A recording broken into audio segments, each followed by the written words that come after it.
Right. So Yeah. it's easy for That me works to well. store many books inside, but here, no. No, less storage room. Yeah. Okay, that's enough of storage. Here, one more. Okay, speaking of books, we're going to look now at a few hard copy thesauruses. We'll start with an easy one. Thesaurus, the word, I have mentioned the online one. Thesaurus means treasure. It's a Greek word meaning treasure. And it's like a treasure box of words. And the idea of a thesaurus is, well, it was invented by this fellow, Roget, back in the early 19th century. He put the first English thesaurus together. Basically groups of synonyms. And people have made different thesauruses since. This is quite a nice one. Before I discovered the activator, I ordered these for the class because it's not as complicated as the Roget. It's kind of a middle level and you'll still get interesting words. So let's try, imagine we're sort of wanting to write about a character like Kath, and we've got one word but we want to kind of get other ones, get ideas. So this is fairly straightforward. If you can use it like a dictionary. So if we just go straight into it, it's not like the activator where you have to go to the index first, at the back. Right? Just dive in and we go to VIR and we'll see what's there. I haven't looked yet. What do we get? Found it? Page number? 596. Very good, 596, yeah. And the second column, about halfway down. First of all, you've got your noun virtue and various words about that. Then we've got virtuoso, that's different from virtuous. Yeah, you'll just need to share, so you've got enough to go around. Can you see it there? 596, halfway down in the second column. Adjective. So it tells you your part of speech, that's what we're looking for. Virtuous behaviour. Okay, now, blameless. If you haven't heard the word before, it's pretty clear, isn't it? No blame.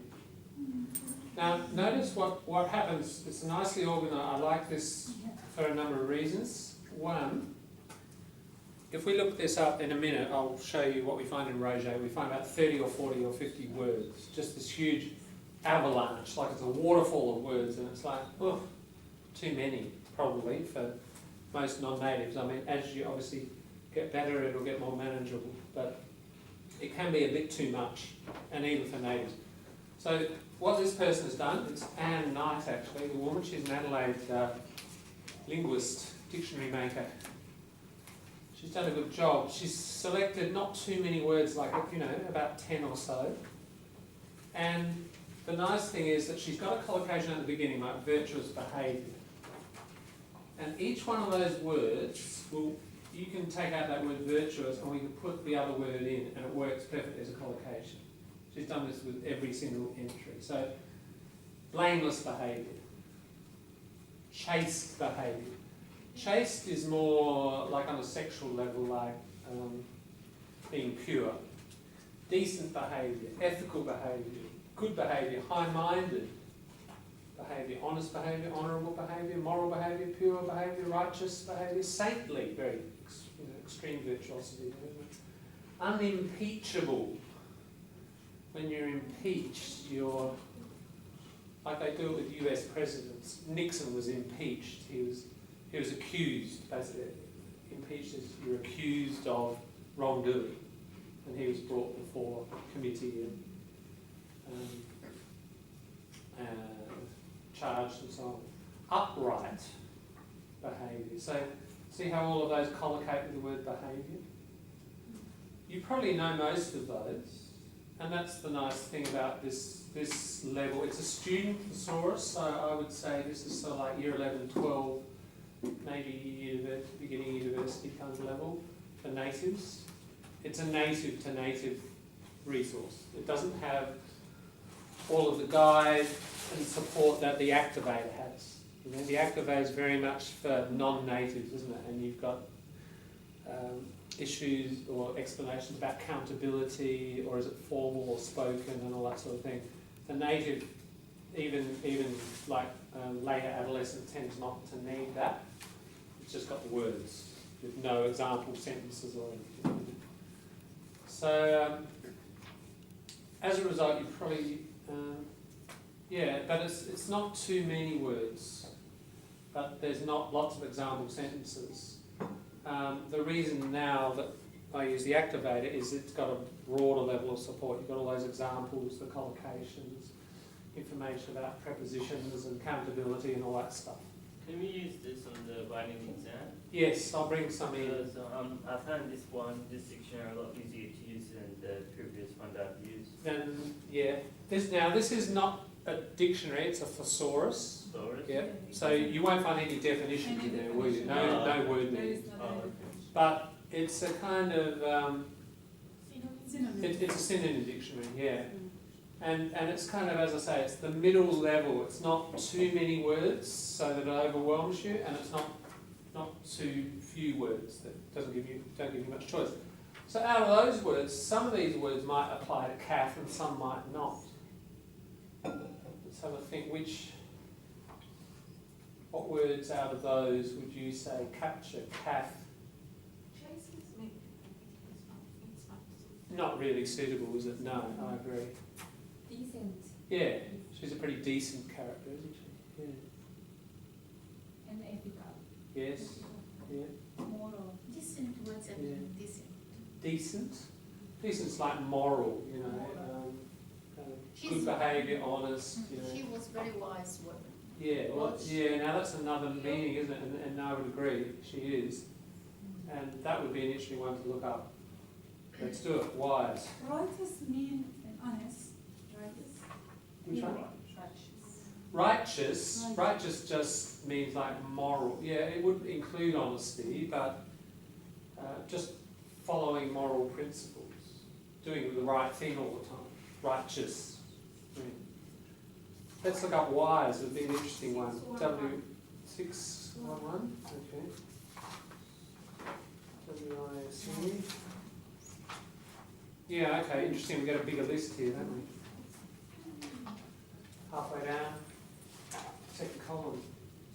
The wise thing to do, a wise decision, advisable, appropriate, diplomatic, discreet, expedient. Which Yeah. page? 611, Thank you. second column, and halfway. Discreet, expedient. So this is more about, see how that first one says decision or a thing to do. So these words are about decisions.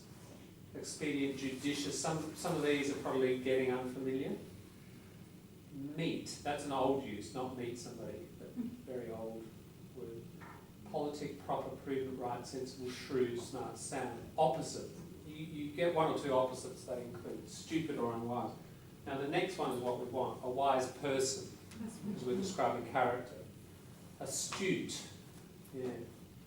Discerning, intelligent, judicious, knowing, perceptive, percipient, perspicacious, provident, prudent, sagacious, sage, savvy, informal that one, sensible, shrewd, understanding. I'd say again there's maybe 50% of those words not totally clear on.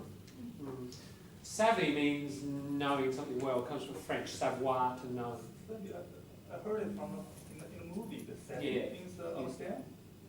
That's right. Savvy. Yeah. Somebody says, oh, savvy Means also means wise. Yeah, because the common thing about it is know, to know. Savoir, to know. Even the word wise, like ich weiß, in German, I know. So the word wise comes from knowledge as well.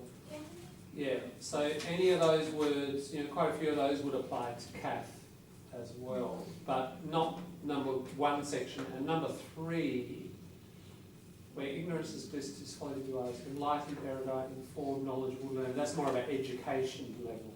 So that's not really what we're talking about. We're talking about section 2 there. So you have to have a little bit of a look at the list and figure out which section is relevant. And then, you'd need to look those words up if you don't know them, or you may not bother and just say, look, I'll work with the ones I know. Yeah. But the point is, the thesaurus gives you the menu, widens your choices. What do you know when people say she's really intelligent, never we think about she's wise. But it says No. intelligent means wise. Yeah, depends, because you know we have terms like these days emotional intelligence and social intelligence, and that is sort of wisdom, isn't it? More. Social intelligence? Yeah, I mean in English you have various collocations. You have academic intelligence, social intelligence, emotional intelligence. Not just intelligence. Yeah, so I mean there's this guy Gardner who theorised multiple intelligences, and it's an important teaching idea.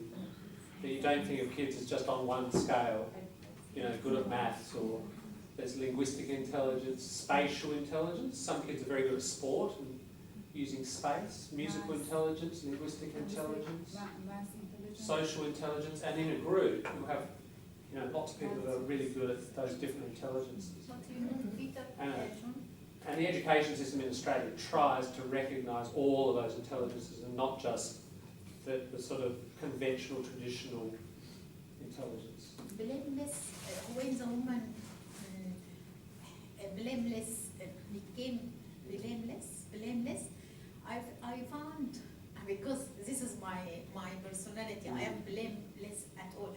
And but by the time I couldn't deal with this person more. For example, she did many mistakes. One mistake, blameless. Okay, tolerant. Second, fourth. After, for example, 10, 20 minutes, 20 mistake, that's fine. I couldn't cooperate or Couldn't tolerate it. tolerate. Yeah. That's fine. We can become like not a close friend as the beginning. Yeah. We can become friends from far away, Yeah. because Yeah. she hit me a lot. Yes. But how to fix it? This problem, I don't know. I wanted to blame, but I couldn't blame. I always blame myself. Maybe this is my mistake. Maybe I did mistake. Yeah. But Made a mistake. made a mistake. But by the time I found this is her nature. Yeah, right. Over time. Over time, Yeah, right. I realized Yeah. I could realize this is her nature. So Yeah. it is hard to deal Yeah. with. Sure. So she's not blameless. No, it happens. But some Absolutely. people believe between the close friend, whatever happened, not whatever, but some those mistakes happen, you have to solve it. If you want to keep the relationship between the friends, you have to solve it. Otherwise, you will keep it till the end, and you will disconnect. But when you come to discuss with her, she always defend. This is the nature of people, defend herself and blame you. This is another thing, or just defend. And part of her defend is to blame you, so make it the situation worse than before. So it is good The sometimes. collocation maybe deflect, blame. Blame. So deflect is sort of, it's like the word reflect, but Reflect. so if you Like deflect mirror. something, it's heading that way, and you know. Like the mirror. So he or she, that's right. So you're blaming her, and she deflects it. Says, no, So not me. this She better deflects to blame. less.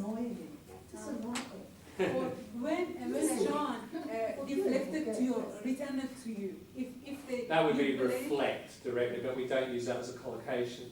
We just say deflect. It's like, Reflect. because usually people don't bounce it back. It's like better to hand it on to somebody else. More successful. Trick the mental problem. Yeah. Annoying. Anyway, that's how that thesaurus works. Okay. And so we'll move on to the next stage of John, in Rosette. Australia, they got one word, if you can't beat them, you have to join them. You can't beat them, just join them. We mental problem here. You're crazy, that's all. She's Isn't my it? best friend, unfortunately. Oh, okay, best friend. Ah, that's a different story, right? She's my best friend. I love her, but Yeah, I think some people are trying to solve it.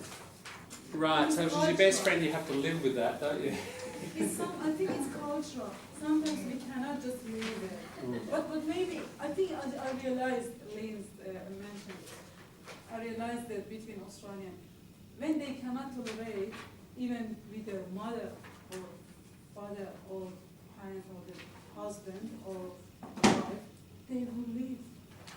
They don't try to fix. Uh-huh. Is it cultural? I think it's cultural. Remember we did low context and high context culture? Australia is a low context culture. So if you're in a high context culture, remember you're with a network and you're kind of with it for life or a really long time. So you can't actually leave. It's not that easy. Is it? You're more fixed. And you've got more permanent relationships. So it's harder to get out of. If you're in a low context society, it's not just Australia, but lower context, you're more of a freer individual. So yes, you can break those ties more easily and leave. You risk, in a low context society, you do risk social isolation, but you might have other ties that sustain you. But yeah, it often is easier in a low context society to make those breaks. It brings up so emotional distress. Sure, of course, yes. In both contexts. Let's have a look at Roget. You know, this is the ultimate in thesauruses. And I have shown you this online, and the online version is kind of easier to work with. But it's good to know how the hard copy works. I just looked up that one and that one, these two. So virtuous, what you have to do with the Roget, it's not like that simpler thesaurus. It's more like the activating. You have to go to the back of it, and it's got the index. And when you look it up, under virtuous, it says, it says go virtuous, which is section 933. So it's not pages, it's sections. So if we have a look at, you'll see it there. See how it's got, now at the top, if you have a look, it says emotion, religion, and morality. So when Roget designed this thing, he designed it according to whole broad concepts. So the whole thing is not arranged alphabetically. If you have a look at the front of it, you can. Okay, there's a whole section on quantity, then order, time, dimensions, organic matter, motion, will and volition, morality, etc. It's all these concepts. And within those, he's got these opposites. So, for example, if you look at virtue there, we just look at the structure, 933 virtue, and there's nouns, adjective, verb. You see that? And sometimes adverbs. So we're on this page 933. Not page, section. It's page actually down the bottom, 420. First column. Over on the second column, see wickedness. There's your opposite. So he puts these things next to each other. You get the virtue and then you get the wickedness. So kind of good and evil, if you like. Look at the next one. Keep going. We got innocence, and then we got guilt. See? So you've got these groups of opposites. And it goes on. So that's virtue. Now, if we just drill into the virtue, because that was the one we wanted. John? Yeah. If I don't understand, like, if I pick a word, so I don't know whether it will fall under emotion or religion or any other. So what, Yeah. Well, okay. That's what the index does. You go to you don't look in here and try to find under morality or whatever. Just go to your index and you look up virtue. Virtuous, and it says go to section 933, and it takes you into that section automatically. So you don't have to make that decision. That's been worked out by the writer. same as the long one. Yeah, exactly. Yeah, you use it the same way. You go to the index first, and then it takes you into the right category. Now, we've got a bunch of nouns there, and then adjectives, and then verbs. Let's go to the adjectives, because we're wanting to describe this person's character. Okay? We'll start here. We'll look at the other ones because they are kind of useful. But as adjectives, moral, ethical, virtuous first, moral, ethical, good, good as gold, you get little phrases. excellent. Stainless, without a spot on one's character. It's quite a long phrase there. Pure, guiltless, innocent, irreproachable, impeccable. Pec in Latin means sin. So without sin, without a fault, it means impeccable. Above temptation, notice the preposition above. Perfect, saintly, sanctified, well-principled, right-minded, on the side of the angels. Right. Now, see the little italicized words, the words in italics. The ones that follow it are sort of more closely related. So, if we go back to say pure, can you see that one? Pure, after the 950. Guiltless. So that sort of reflects purity. Innocent, irreproachable, impeccable, above temptation. They're close, more closely related to innocent. So you have these ones in italics, and then these other ones are sort of more closely related to it. Right, righteous, just, upright, sterling, honest, honourable, dutiful, obedient, unselfish, disinterested. Disinterested doesn't mean uninterested. Disinterested is different. Disinterested means like I won't consider my feelings in judging something. It's like objective. It means objective. Disinterested. Well-intentioned, benevolent, sober, chaste. There's chaste again. Temperate, proper, edifying, improving, exemplary, elevated, sublimated, meritorious, worthy, approved. Probably, I don't know, 70% of those, you probably know. Depending on your vocab size. Yeah, so, just at first glance, which ones of those would you say, oh, Kath?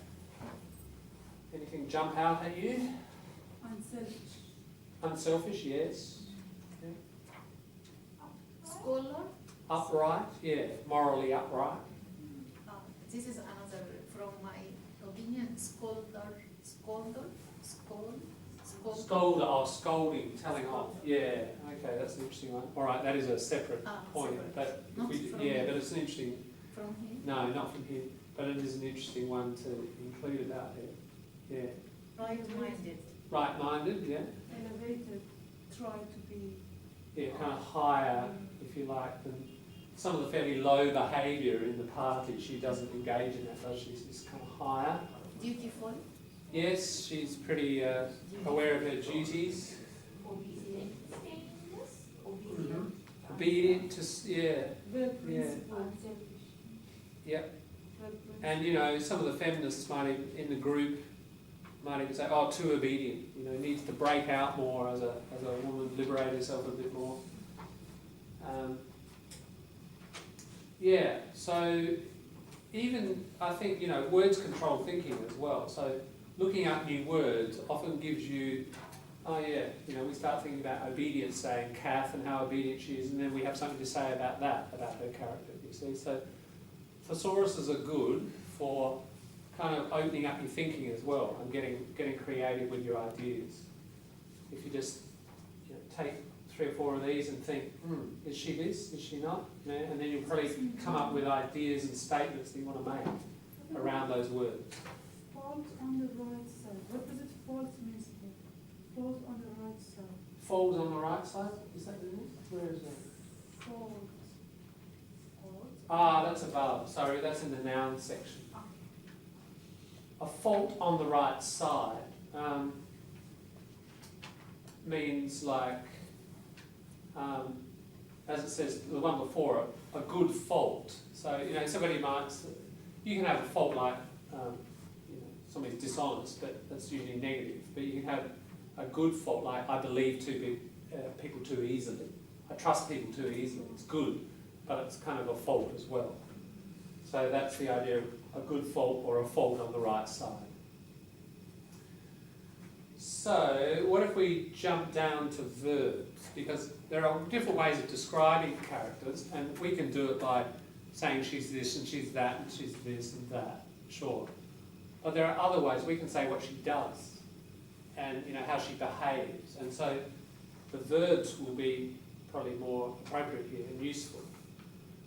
So you can be virtuous, have all the virtues, be a shining light, be good, behave, be on one's best behaviour, resist temptation. There's a certain element there, perhaps. Okay. Be temperate. Temperate's like moderate in your emotions. Keep to the straight and narrow. So keep like, don't go wild, don't go crazy, off track. Follow one's conscience, discharge one's obligations. Notice that collocation with obligations. You discharge them, fairly formal. Do one's duty, go straight, be honourable, hear no evil, see no evil, speak no evil. Three wise monkeys. Set a good example. Notice the collocation, you set a good example. Do good. All right, any of those relevant? Yeah, she set a good example. True, yeah. Do one's duty. Yes. Go straight. Go straight's a tricky one. Go straight means there was something wrong in the past and now you're going straight. Like somebody gets out of jail, okay, I'm going to go straight. So they were a criminal, or you can say it about drug use, I'm going to go straight. Get off the crystal meth and go straight. So probably doesn't quite fit. Okay. Yeah. How about be on one's best behavior? Yeah, yeah. That almost has a feeling of control, like a very formal, like, oh, you're going to meet the governor, make sure you're on your best behaviour. You know, it's like those very formal moments where you sort of, yes sir, you know, thank you, and you do all the right manners, that sort of stuff. Not quite for Kath here. It's a more informal circumstance, isn't it? So this is an interesting thing about this level of language that Roger takes you to. You know, there's like that phrase has this particular colour and particular taste and contextual use. You know, and it doesn't quite fit others. So this is where I think it's a great resource. I mean, even at this stage, I'd start. Don't think, oh, I'm not ready for this. The only way you get ready for it is by throwing yourself into it and exploring it. You know. You'll find all these little subtle shades and colours of phrases and language that you know in your native language very well. And this will take you to that level in English. This is your ultimate stop. This is IELTS. This is IELTS 11. You know. Seriously, you know, it's beyond the scale. I mean, you can get an IELTS 9 and not still know a lot of this stuff. This takes you beyond to, as I say, this is the professional writer's key tool. You know, the great fictional writers, the great journalists have used Roger for 150, almost 200 years.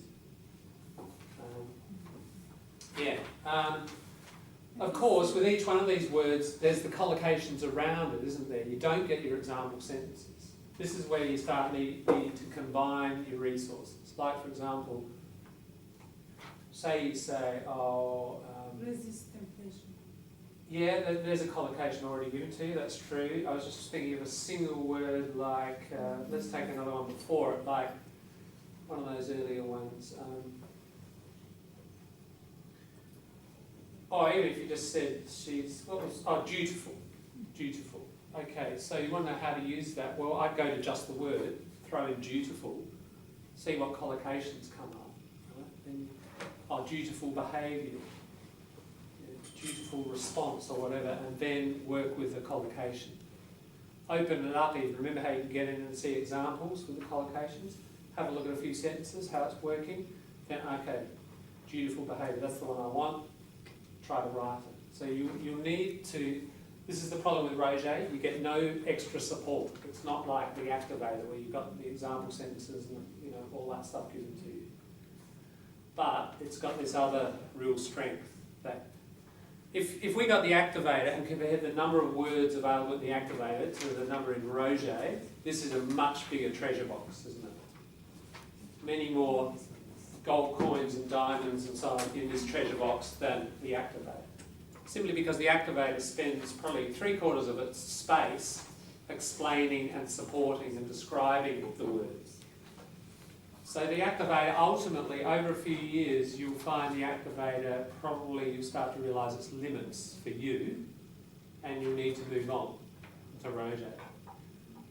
I wouldn't leave Roger till then. I'd start working with it, and you can work with it electronically with thesaurus.com.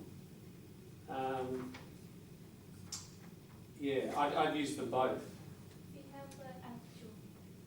Do they? Right, cool. Oh, good. Free. Roger, free, is it? Yeah. Ah, right. There you go. All right, that's good to know. John. Free app for Roger. Thank you, Johanny. That's very useful to know. RNT. All right, that's It's homework. not exactly same like the book, but it's